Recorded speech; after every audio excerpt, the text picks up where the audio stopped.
What up, everybody? Welcome to the Bourbon, and Ballin podcast. That's Kolby and Dut, and it's Masters Week this week. Among other sports, we got a few topics that we want to talk about this week. Drink a little bourbon. That's right.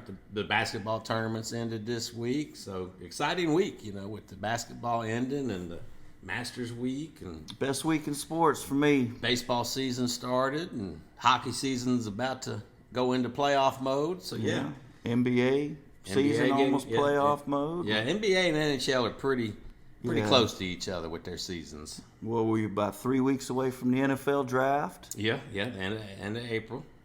And when's the NBA lottery show? In June, isn't it? Yeah. In June, anyway. Yeah, well, it'd be a little while for that. We mentioned that because Charlotte Hornets, Hornets got, I think, the fourth best odds. Right. Yeah. I mean, we might have Bryce Young come to the Panthers and Brandon Miller come to the Hornets. That'd be pretty sweet. Or that if they get the first pick overall, Victor Wembia, or have you say his name. 7'4" freak. Yeah, he's pretty. I watched video of him finally for the first time the other night. Well, they say he can play all five positions. Looks like he could do it to me. I mean, he was running the point and driving and finger roll from the free throw line. It's crazy. Anyway, so we had a good exciting week of sports, and let's lead us off into the opening. Let's go into our opening toast. Like I mentioned, the basketball tournament's wrapped up, so let's start with toasting LSU and UConn. The LSU women weren't really predicted to do that well this season, and they're lucky. They almost got knocked out of the Sweet 16. I mean, Utah had a chance to bury 2 free throws and knock them out, and LSU went on a run from there. And then UConn, which that didn't surprise me. I mean, they were a 4 seed, but the only reason they were a 4 seed is because they struggled early in the year. Right. And I think they won every game in the NCAA by double digits. By double digits, They spanked everybody they played. Yeah, it was. They're well coached. I mean, Danny Hurley comes from a long line. So, right.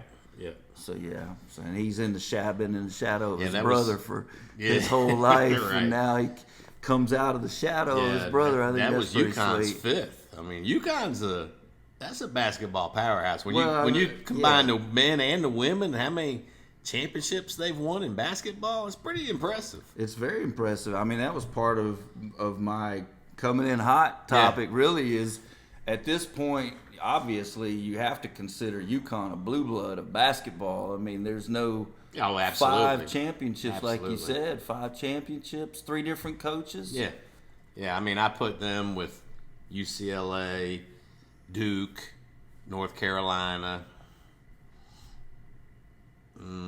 Kentucky, I knew there was somebody I was forgetting.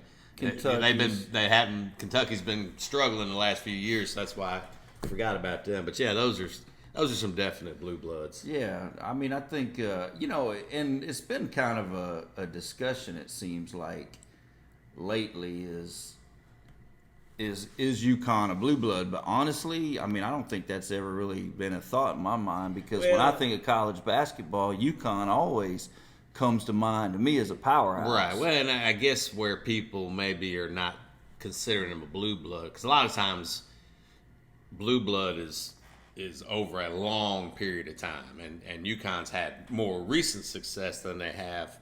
True. Like going back to UCLA. I mean, UCLA, you go back to Bill Walton, Lou Alcindor days. Right. Yeah, but Duke and North Carolina and is Kentucky. The late 90s really new history? No, it's not. It's kind of old history now, if you think about it. It is. A quarter of a century away, so definitely, to me, they've always... I agree. Kind of always been a blue blood for me. I definitely think that they have crashed that party. Yeah. They might not have been an original blue blood, but they've definitely crashed that party.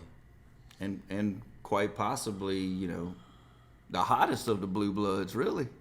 I mean, when you think of UNC, you think of Dean Smith, but that cat only had 2 championships, right? 2 natties, and both of them were gift championships. Really, I know the UNC fan base didn't really like that, but I mean the freak pass, the phantom pass in his first championship, and then the Chris Webber timeout, kind of some gift championships for the considered maybe probably the second or third greatest college basketball coach ever. Yeah, but I think in basketball it's not necessarily measured just by championships. I think it's more, Final Fours and Sweet 16s and how consistently you get there year after year. And I think that's why UNC, because they're always a contender.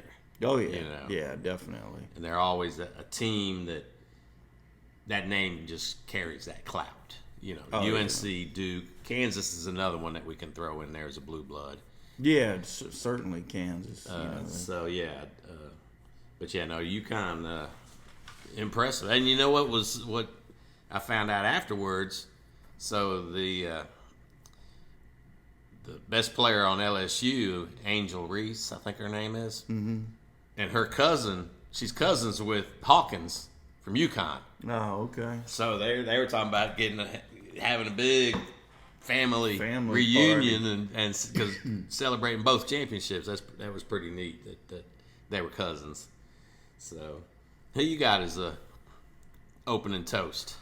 Well, I mean, just gonna come in on your coattails on that, Caitlin Clark. Oh, yeah, absolutely. I'm gonna toast Caitlin Clark and the Iowa Hawkeyes. Just for. Obviously taking down what seemed like the most invincible team, South Carolina. And then, of course, Caitlin, she had 41 points in the semis, and that's never been done. Right. Oh, she set all man kinds, or woman, I know. Set all kinds of records. And 30 points in the final, and, talked a lot of shit along the way right. while she was doing it. And you know what I liked also, though, is she's now come to Angel Reese's defense. Absolutely, yeah. Saying, hey, that's what we need. Sure. Because, I was watching it in real time, and she didn't never, get upset. And, she took it. She's been dishing it out. If you're going to dish it, right, you got to be able to take it. And she did that. And like I said, now she's come to her defense. And, the LSU coach, you could see when they were doing the handshake line, she told her, you're a generational talent.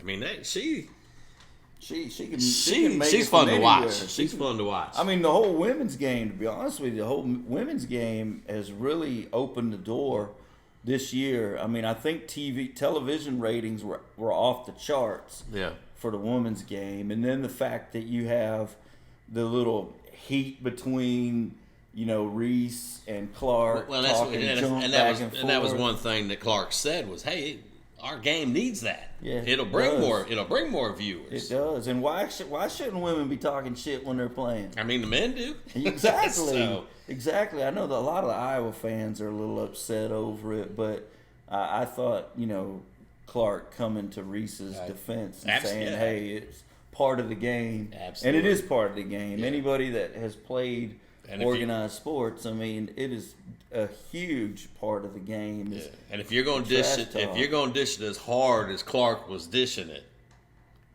you better be able to take it. So. Yeah, exactly. But anyway, so she had 1,000-point season, only 11th player ever to do that, and first ever 40-point triple-double.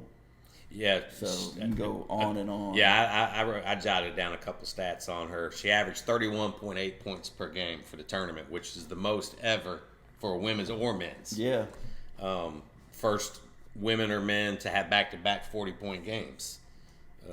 And she's not eligible for the WNBA draft. You stole that from my notes. She's got to go back. I know. You got to deal with her again. That's going to be fun to see what she does next year. She got Steph Curry range, yeah, absolutely. When I watched her, I was like, this is the Steph Curry of women. And she's smooth like that. Yeah, and like Steph, she can dish it. She can handle the ball. Yeah. She's good, man. She's got a complete game. She's definitely TV ratings for sure. Yeah. she's gonna draw I'm gonna be watching. Oh heck yeah! Even during the regular season, I'm not even gonna wait till tournament exactly. time. I'm gonna be looking for Iowa games. Yeah, she she's can on. shoot it from the bathroom.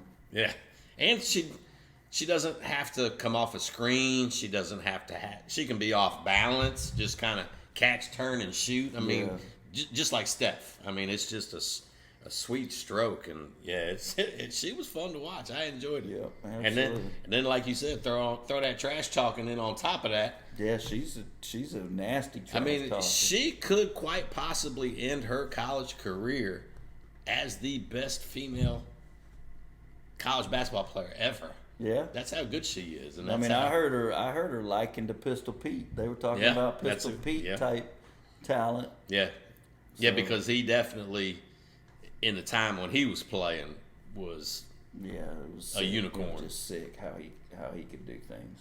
All right, well, good. Let's raise our glasses to the LSU women, the UConn men, and Miss Caitlin Clark. Yeah. Cheers. We enjoyed the tournament. And San Diego State, for that matter. I really enjoyed. I mean, they fizzled. But still, it was nice to see. The issue I have with that, and let's finish our toast first. And I know we're going to talk about what we're sipping on, but you bringing that up kind of leads into my scumbag of the week. I think San Diego State, that was the whole reason for this transition, didn't really deserve to go as far as they did, because I think you could call a foul on every single play, every single possession when San Diego State's playing. But we'll get to that when we move into the scumbags. Before we move on, let's talk about what we're sipping on tonight. Well, I don't remember. Oh, I got the Harper, IW Harper Harper in the Cabernet cask. Right. Yeah, we weren't quite as high on it as we thought we were going to be. I'm still not high on it after my first. Well, I hope I didn't make too bad of a face, because I like IW Harper. Yeah. But I don't think you and I aren't big wine drinkers anyway. No. So thank goodness for the bourbon. But I still don't like it that much. Yeah. Well, and it's funny you mentioned that, because over the next 4 or 5 weeks, we're going to be doing dedicated to Rabbit Hole. And one of the rabbit holes is actually finished in a sherry. I really don't like sherry. And and it's actually their most expensive bottle. It's an $80 bottle of Rabbit Hole, where the other ones are $50 and $60. But we're gonna hit that one 3 weeks from now. I see a rye over there too. Yeah, I got the whole set. So basically, Rabbit Hole's got their straight Kentucky bourbon, which is their wheat. Then they've got a high rye. Then they've got a full rye, and then they've got the sherry. So those are the 4 that we're going to do the next 4 weeks. I actually went and got us signed up with Southern Spirits too, so we're now on their allocated list. Oh, okay. So they have an allocated. They actually have an Easter egg hunt this weekend. So those of you listening or watching, for that matter, if you're in the Charlotte area, Southern Spirits, this coming Saturday at 9 a.m. has an Easter egg hunt, and you get the plastic egg, and inside the egg is the name of a bourbon that gives you the ticket to buy that particular bourbon. And they actually have a what do they have? I mean, they had a bunch of stuff, but I think their most notable was a rip. Okay. Yeah, their big bottle was a 10-year rip. So, well, I'm sipping on a Statesman, one of my favorites, the Old Forester Statesman. The Rabbit Hole, their straight Kentucky bourbon is a 95 proof, and which just so happens to be what the Statesman is. And I like to kind of keep those proofs in the same range. So yeah, I definitely it's always enjoy that Statesman, and that'll give me a good benchmark, because that was a neat for me. Right. And so I'm going to sip on that during the sports talk portion of the episode. And then my taste buds will know if I like that one the rabbit hole, as good as the Statesman. So. I might have to drink some water in between because my taste buds are gonna be burnt up from this what dry. Is that one? Cabernet? Yeah, it's dry. It's really tannic. I think we gave that a 2. Yeah, I'm not too impressed with it, but anyway. Well, you know what else we're not impressed with? And that's our scumbags of the week. All right. And like I mentioned earlier, when you brought up San Diego State, I mean, I'm not going to knock them for being who they are. I knock the officials because so you don't like how physical and well, just they kind of manhandle people. It seems though like, I mean, I saw them physically pushing people to the floor and no call. Yeah. And then, but when the other team barely touches them, here comes the whistle. So if you're gonna let one team be physical, you gotta let the other team be, even if that's not their style. It's almost like the refs buy into that's their style, so we're gonna let them get away with it. But this is a finesse team, so we're not gonna let them do anything. It was just, to me, officiating all season long has been pitiful. It's been atrocious. The championship game, LSU and Iowa, the officiating was terrible. I mean, they called it technical on Caitlin for just kind of throwing the ball behind her back. It wasn't like she was deliberately trying to delay the game or anything like that. It's the national championship. You just gotta, and how many times did LSU's coach on the sideline come 5 feet onto the court or bump into an official? They never teed her up. I mean, inconsistency is my biggest issue. And we even talked about it during the college football season. Yeah, it's been that way across all sports. It really has. And, I was talking to some other people, and I was like, has officiating always been this bad, and we're just now, because of technology and slow motion and all the cameras they use nowadays, are we just catching it more, or has it actually gotten worse? Well, I think from a football standpoint, I think you can listen to some of the pros, some of the NFL players have talked about certain officials that are retired and now in the booth.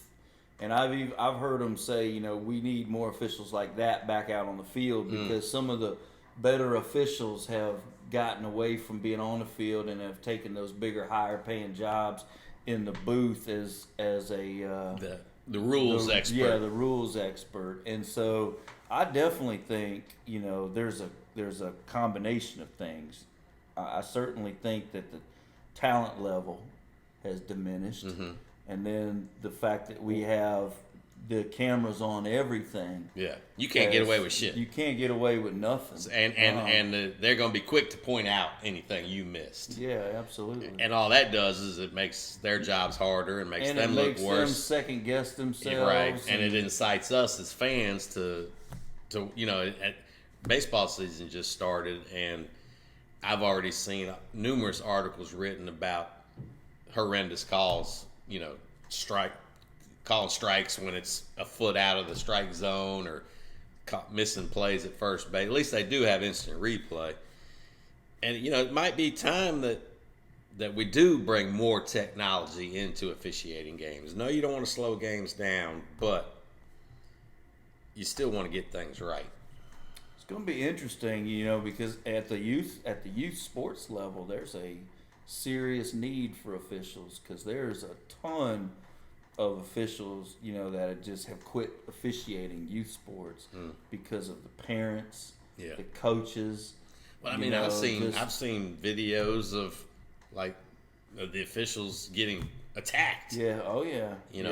By angry parents. I mean, yeah. So I mean, if you think about it in terms of, at the very low levels, where you would like to see some officials learn the trade and move up to high school. Well, that's the way it used to be. Yeah. It's not like that anymore. They're going to these schools now, getting certified. Yeah, and it's kind of like a trade job. Like for example, a home inspector, my field, there's a knock on home inspectors that go take a 3-month class and then become a home inspector. Right. Well, the ones that have built homes and have learned a trade and then moved into home inspection field, they typically are a better home inspector. It's kind of the same thing, an official that kind of learns pays his dues, learns puts in the his craft work at a slower level, where you can actually learn that. I mean, that makes sense. I mean, even in my field of manufacturing, if you spent time out on the floor and worked all the different positions, you have a better understanding. You're better. Just your perspective is so much better. Yeah, it makes sense. So, same way with officiating. I think we got. I mean, I don't know. I don't want to blame it on anything in particular, but the diversification of officiating. It seems like we're putting more emphasis on diversifying our officials versus qualifying our officials, right? And that could be a part of it. It's a conglomeration of things, I think. Okay. Yeah, I'm on board with that. But I think officials are clearly scumbags. The last few years has been hard to watch. It really has. It really has. And it's only going to get worse, until got to get worse till it gets better. The old saying, because this instant replay is becoming a bigger factor, and it just destroys the momentum of the game, right? Big time. And it was really on display during the tournament. Mm-hmm. I mean, it was so much stoppage of play, and they took forever. Yeah. They'll go over that thing and spin it back and run it back, and where they go to find out whose fingertip did the ball go off of last. Just make the call. That's not as important. They'll review that kind of stuff, but a dude gets a finger jammed in his eye, and they won't review that. Yeah. They miss that call. They won't review that, but they want to slow down and use up 3 minutes to figure out who'd the ball go off of last. Yeah, did you see the ball change direction? Yeah, and see, I don't think it should even be that, because it should be, if you're going up and the ball goes out that way and the guy behind you, even though he might have hit your hand, and but that's still the reason the ball went out of bounds. So don't spend all this time trying to figure out who actually was in contact with the ball last. Use your eyes, and whoever caused the ball to go out of bounds, that's who the other team should get it. Like it used to be. Yeah. Yeah. So, and then before we go to yours, I had one more scumbag that was relating to the whole college basketball tournament, and that was the First Lady, Miss Jill Biden. Yeah. And participation trophy. Exactly. And they passed a law now in North Carolina where they're doing away with participation trophy. And really, I agree with that, but should our Congress? Yeah, exactly. I mean, why are we wasting time on that kind of thing? Should they be involved in this kind of Why bullshit? are we spending time and money on that? Although I do agree with the principle, for sure. But yeah, Jill, we never invited the runner-up. No, and it almost came across racist to me. Because you've got LSU, which is predominantly African Americans, right, and you got Iowa, which is a predominantly white team.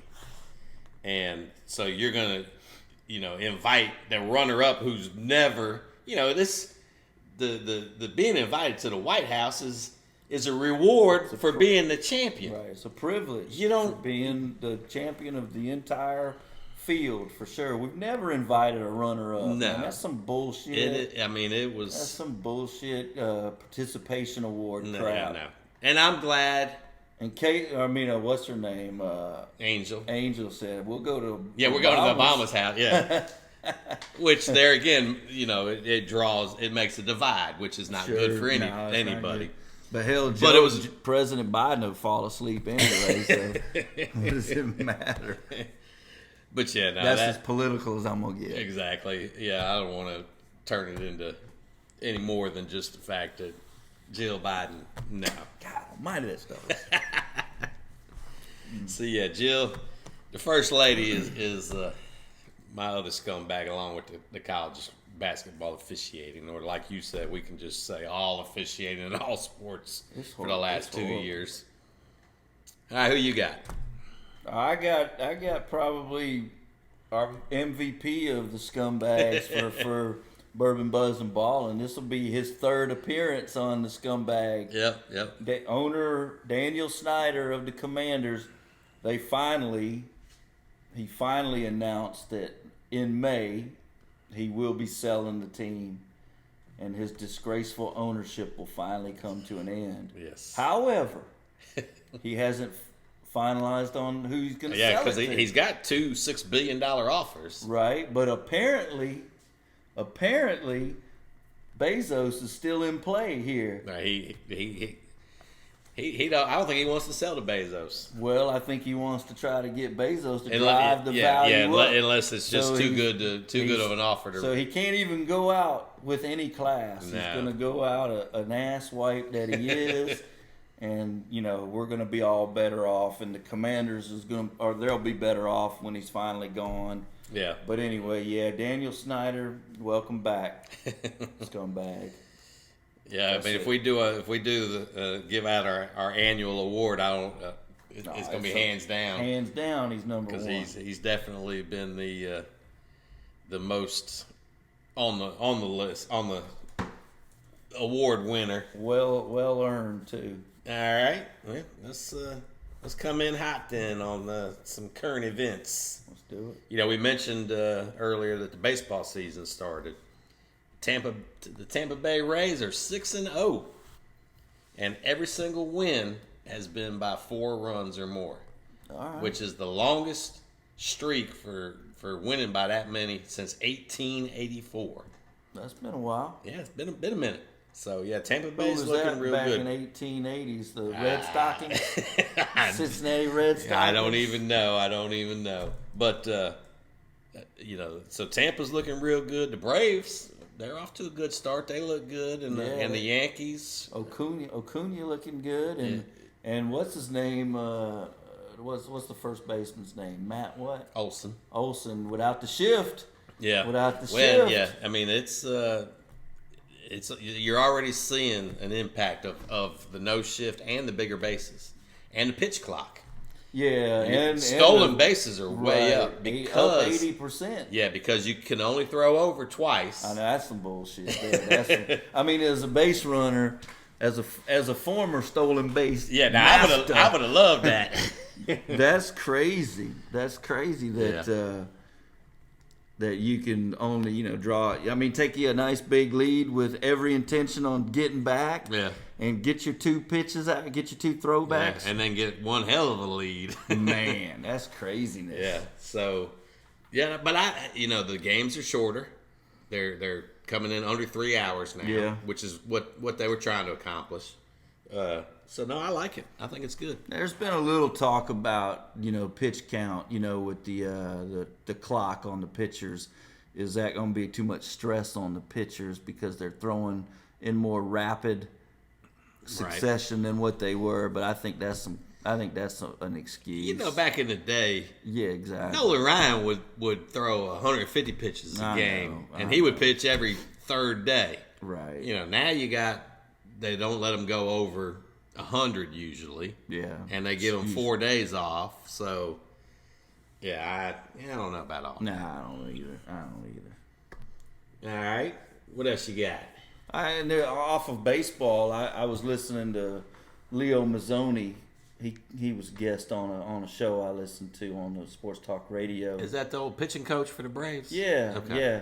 He said in a couple more years, if Ohtani continues on what he's doing, he'll go down as the greatest player in the history of the game. Yeah, and I can see that. I can see that. I mean, in this day, in the modern era, you got a guy going 7+ innings, striking out 9, 8, 9, 10, 11, 12. Well, see, that's the difference. There's been other people that have done pitching and hitting, but he does both of them at an elite level. And that hasn't been done since probably Babe Ruth. Babe Ruth is the last and time. Babe only did it he only pitched, a couple of seasons? years, and then he just went to strictly hitting. Yeah. So, yeah, if Ohtani can keep that up where he can stay at an elite level for another 3, 4, 5 years on both hitting and pitching, yeah, he definitely will go down as a GOAT.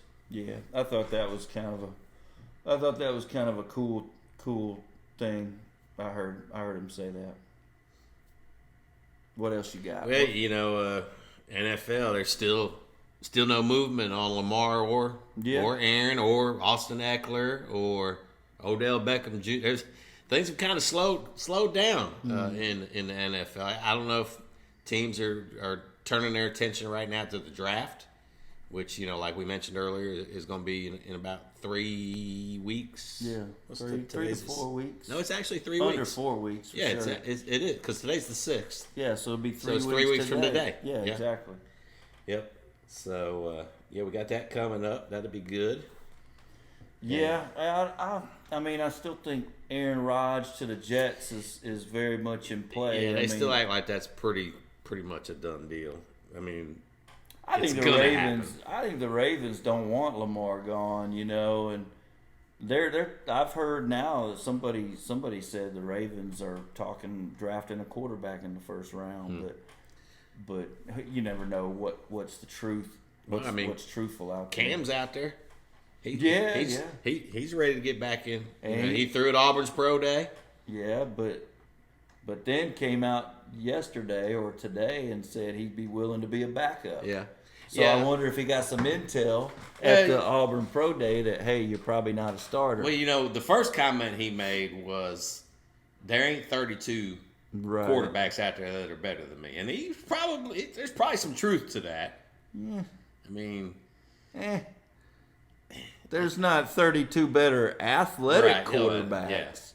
But I mean, I do. Yeah, he did, and he mentioned Jalen Hurts and Tua and Lamar, and he said he's got 9 teams that he'd be willing to back up for. Yeah, Josh Allen, the Browns, the Ravens, the Bears, the Dolphins. Yeah, Deshaun Watson, Titans, Eagles, Jets, and Bills and Commanders are the 9 teams which is kind of an interesting list, really. I mean.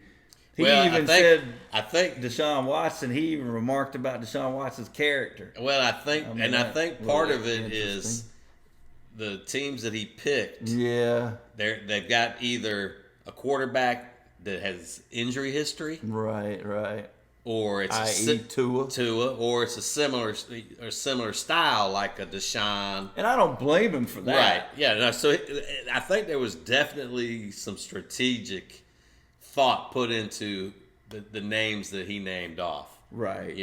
Or it's going. But he also said that he would be willing to go to the teams that draft Bryce Young, C.J. Stroud, because he would enjoy mentoring them. And I mean, or perhaps they'll struggle and he'll get punched in the lineup. I mean, bottom line is he wants to be on the field. Yeah. So I still don't buy the fact that he would be a happy second in command. Yeah. But I do appreciate everything he said, and that's an Alabama alum talking about an Auburn guy. Yeah, so. I mean, I like Cam. I do. I like Cam. I like his personality, and I think the Panthers just wore him out. Yeah, for sure. Yeah, they beat him up. I mean, but how fun would that be if the Panthers drafted CJ or Bryce, and then they brought in Cam also. But then again, would that cause a big? What about Andy Dalton? I mean, they signed Andy Dalton. They got a better quarterback and backup. Do they? Come on, man. What's the Red Rifle? Red Rifle. Do they? Red Rifle's way better than Cam Newton, man. I don't know, man. Cam Newton, they line him up at Wildcat for a few plays. That's about it. Play him kind of like a Taysom Hill. Yeah, exactly. A little gadget. Yeah, so that's some NFL news. I don't know. I just the latest mock drafts ain't nothing really changed in the latest mocks. I mean the most interesting thing kind of is kind of following the whole Jalen Carter thing, Right. You got some people saying, "Oh, he's still going to be a top 5 pick," and then you got some, NFL teams, they're saying, "Oh, he's not even on our draft board." And according to the info, Jalen Carter's not even going to interview with any team outside the top 10. Yeah, that's what. That's crazy. That's what his agent said. Yeah, that's interesting. Yeah, which it's bold, but also you're alienating. What if a team was thinking of trading up to get you? So the teams that are 1 through 10 today may not be 1 through 10 when the draft happens. No, I think it just speaks loudly of his character, man. I mean, I didn't know if maybe his ankle bracelet could only go so far. He might not be able to get out of Georgia across state lines with probation. They might have to come here, come to Georgia, and the only team he can draft is the Falcons. Yeah, you're reprimanded to the state of Georgia, so Falcons are going to have to draft you. So guess what? They're probably going to wait till the 7th round. Yeah, you're going to be Mr. Irrelevant. Exactly. Well, I don't know if the Falcons have the last pick, but anyway, yeah, I saw kind of an interesting stat. Over the last 15 years, all the quarterbacks taken in the first round, 44% failure rate. I was gonna say it's usually about a 50-50. Yeah. So it's actually 40. So it's 56. Do good. Yeah. Okay. So it's a little bit more favorable. So basically, 2 out of the 5. If you consider Herndon. Oh yeah. And so Levis. So basically, Anthony Richardson, Levis and Herndon. If they go in the first round, 2 of them are probably going to be. Yeah, 2 of them are going to flop. Yeah. And who's going to be the floppers? That's where jobs are won and lost. That's it.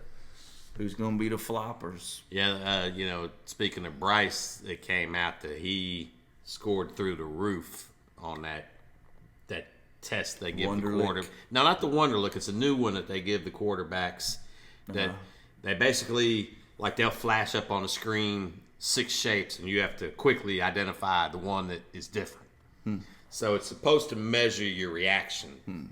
And they said Brock Purdy was the highest scorer last year. So it's basically supposed to be an indicator of how quick you can process things. Yeah. And if you can do it speedy, then you're not going to have as big a struggle transitioning from the speed of the college game to the speed of the pro game. So they said, people that have elite scores are Josh Allen, Brock Purdy. They named a couple more. I can't remember who the other ones they were naming, but they were saying this year Bryce scored through the roof. Doesn't surprise me. No, it doesn't surprise me. I mean, that's his feather in his cap. If Bryce Young was over 6 foot tall, there would be no question who the number 1 pick. Yeah, no doubt was going to be. I still think Bryce Young. I'm betting my money Bryce Young's number 1. Yeah, I do. I think so too. I hope so. But you never know. But I do think he will turn out to be the best from this draft class. Whether he goes number 1 or not, I think he's head and shoulders above the rest of them, and he will have the better career. And I think he's going to fill out too. I think he will stay healthy. I don't think he is going to be an injury risk. No, I don't think durability is going to be an issue. And most teams are striving every year to keep their quarterback clean. Right. I mean every quarterback gets hurt. What team desires not to have a good offensive line? Yeah. I mean, is he going to have injuries? Yeah. Yes, he is. But I don't think he's going to be. I think he's going to be a Drew Brees, a Russell Wilson. Yes, they've had injuries. They've lost seasons or lost games. But over the big picture, it wasn't an issue. They were franchise quarterbacks, and I see Bryce that same way. Yeah, absolutely. So, I see you got a new hat on. Boom. Yeah, I didn't wear my Bourbon, Buzzed, and Ballin hat. I'm representing the Masters this year. Okay. So. It's Masters week. Stay calm, everybody.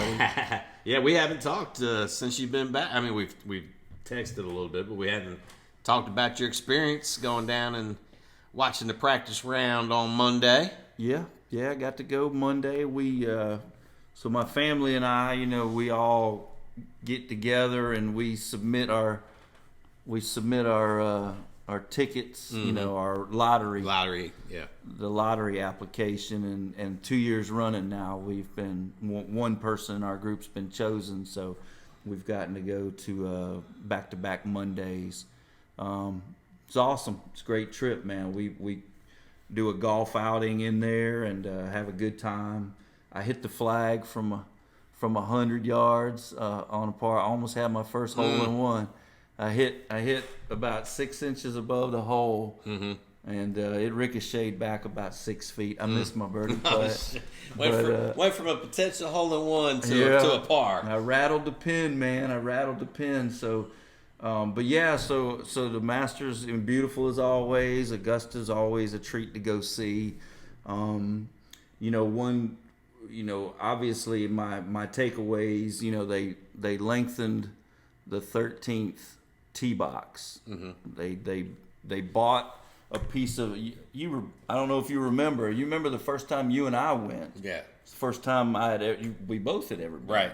That's the only time I've And you remember we went late on Thursday because we got to our hotel and the badges were there. So we went late on Thursday and we went in the southern gate, which is around hole 16. And I don't know if you remember this, when we were at Amen Corner looking back towards the 12th green, you could see Augusta Country Club. You remember the golfers that were up there in the woods? Well, that's Augusta Country Club. Well, Augusta National bought a large piece of that country club, that hole, so they could move 13 back.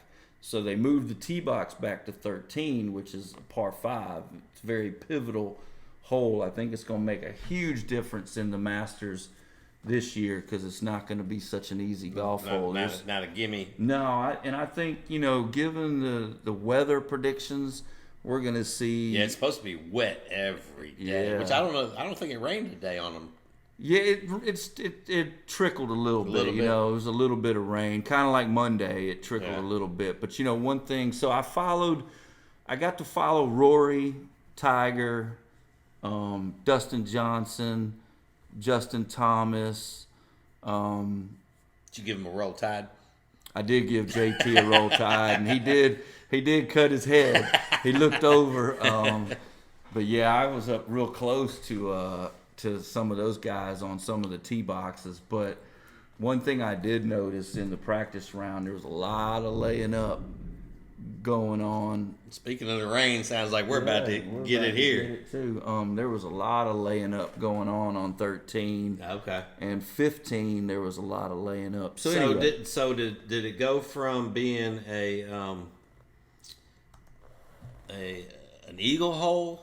To 13. A birdie or par hole? Yeah, 13 was for the long hitters. Yeah. 13 was a driver 7-8 iron into a par 5.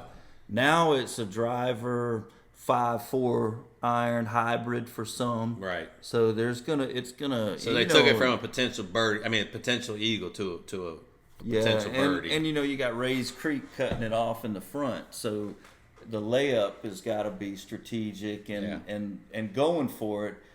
If you don't hit the green and have spin because you're with a longer iron, right, you risk going over the green into the azaleas or into a back bunker, and then you're always flirting with Rays Creek across the front. So it's going to make for a really interesting Masters, I think. Now today was beautiful conditions for the most part, and you have 3 guys out the gate at 7 under. John Rahm, Victor Hovland, and Brooks Koepka. Well, I know Rahm was one of the betting favorites with Scheffler, the defending champ, and Rory. And Rory's shitting the bed already. Is he? Yeah, I think Rory, man, he just chokes a little bit at Augusta. But Victor Hovland's a great golfer, and he's always been in the mix. I don't think he's ever had a very good Masters, so it doesn't surprise me him out the gate. And then Brooks Koepka, Brooks is long. Yeah, he's long and strong and a multi-major winner, U.S. Open. But nobody really knew because Brooks is on the Live Tour now. Right. He's not on the PGA, and he hasn't really been playing a full schedule. But he looked really good today. Yeah, I think that's what they said about Dustin Johnson also, that he hasn't, played a ton of golf this year so far. Yeah, he looks smooth, man. Yeah, I thought it was interesting that when I was looking at some of the Masters stuff that old Scheffler, if he can repeat, it'd be the first repeat since Tiger did it back in early 2000, like 2002. Right. And it would only be the fourth time because only Tiger, Jack, and Faldo are the only ones that have ever won back-to-back. Pretty elite company.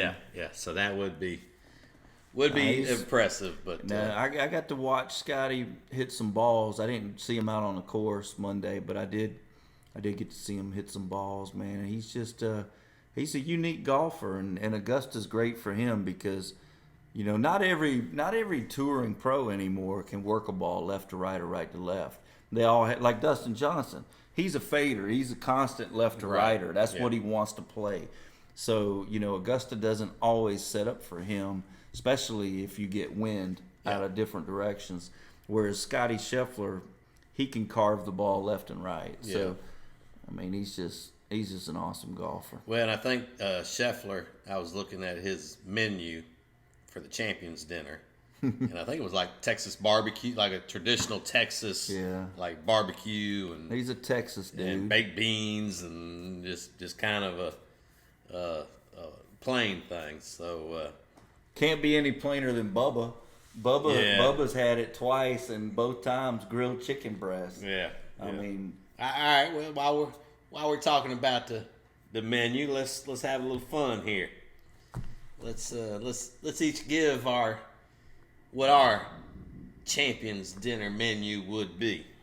All right. You want to go first? Or want me to go first? You go first. Mine's bougie. I knew yours. I knew yours would be bougie. Mine's bougie, and actually, mine. When I was in Tuscaloosa a couple weeks ago, I kind of had some. Yeah. So I'm gonna start off with some raw oysters. I like that. I'm gonna start off with some raw oysters. That's been on the menu before. Yeah, that's my appetizer. We definitely have some raw oysters, and then I'm gonna have a bone-in fillet with a lobster tail, so a little surf and turf. So fillet and lobster. Now on the sides, I'm gonna have 3 side dishes. I'm gonna have some braised cabbage. I'm gonna have a loaded baked potato because you can't have a steak without a good loaded baked potato. And then I'm going to have my wife's spaghetti mac and cheese. Now, I'm going to be there enjoying dinner, but she's going to have to work. Spaghetti mac and cheese. She's going to have to she does spaghetti noodles? Oh, yeah. It is so good. And then I'll have to bring my mama, too, because she's going to have to make the desserts because we're going to have my mama's pumpkin pie for dessert. I got you. So that's my menu. Well, I think Sergio served up his mom's dessert before too. Yeah. So on the dessert I was like, what would I want? And I was like, because I love some cheesecake, I love some ice cream, like even some gelato, but I was like, if I got one dessert, I'm gonna have a slice of my mama's pumpkin pie. Because I only get it once a year. Right, you can get it more than that. I could, but I don't. Live that far. No, what I'm saying is she usually only makes it at Thanksgiving, maybe Christmas, so maybe twice a year. But December and November are so close together. So yeah, that would be that's my bougie Champions menu. All right, let's hear yours. Well, mine's I guess kind of bougie, and I give my past champions choices here. Okay. So I got Bang Bang lobster bites. Okay. Instead of Bang Bang shrimp. Yeah, I was going to say. I ain't never had that, but it sounds good as fuck. It does sound good. Don't give me... You just making up shit now. No, I did. Hey, I'm the champ. That's right. I'm the champ. It's your menu. That's right. Bang Bang lobster bites. I figured we're at Augusta. We can afford some lobster. Yeah, I got lobster on mine. We're going to have to try some. We're going to have to try to make some of those. Tomato bisque soup. I had to have my tomato soup in there. You love some tomato soup. So I give them 2 menu choices, 2 entree choices. Okay. Seared bluefin tuna on an avocado salad. Now, can I get that raw instead of seared? Yeah, okay. Absolutely. I might have to order mine raw. And when I say seared, I'm talking about... You just just a light sear. Yeah. Bone-in ribeye. Yeah, we both went with the bone. I mean, Bone-in. You went filet. yeah, because that's my favorite steak. And I went ribeye because that's mine. And it's funny that we both went bone-in, but the bone-in, man. It makes a difference. When I first did it, I did a Wagyu filet. But then I was like, and I know I almost did a Wagyu bone-in, but I was like, I'm just going to put bone-in because any bone-in filet is good. It's delicious.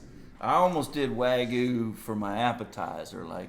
Oh, I had a Wagyu appetizer steak last time we went to Vegas. Oh man! Yeah. Even my daughter, who hates steak, she was like, "Yeah, I would eat that." You can't go wrong with Wagyu beef. So bone-in ribeye served on garlic mashed. I'm not a baked potato guy. No, but you gotta have a potato. You gotta have potato, but of course, when I make my potato, I'm whipping all the bacon and sour cream and butter, so it's about like a mashed potato at that point.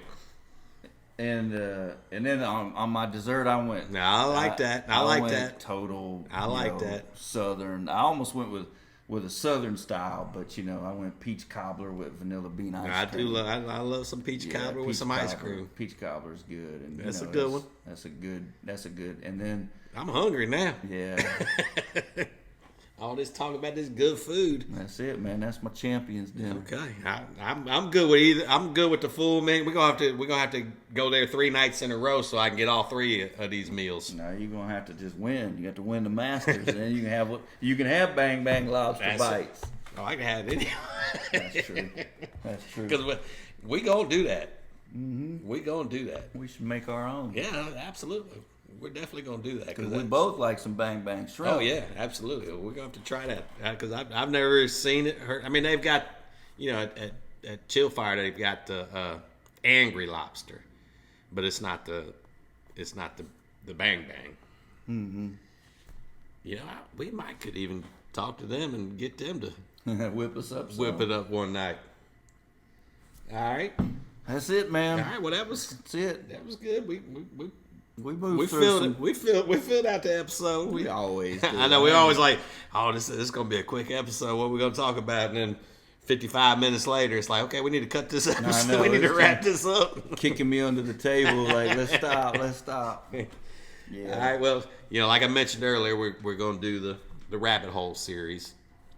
Tonight we're going to start with the Cave Hill, which is just their small batch Kentucky straight bourbon. So I'll tell more about it when we get over there. But let's make our way over to the bar, try that Cave Hill, and then we're going to rate that shit. We'll see you at the bar. Cheers.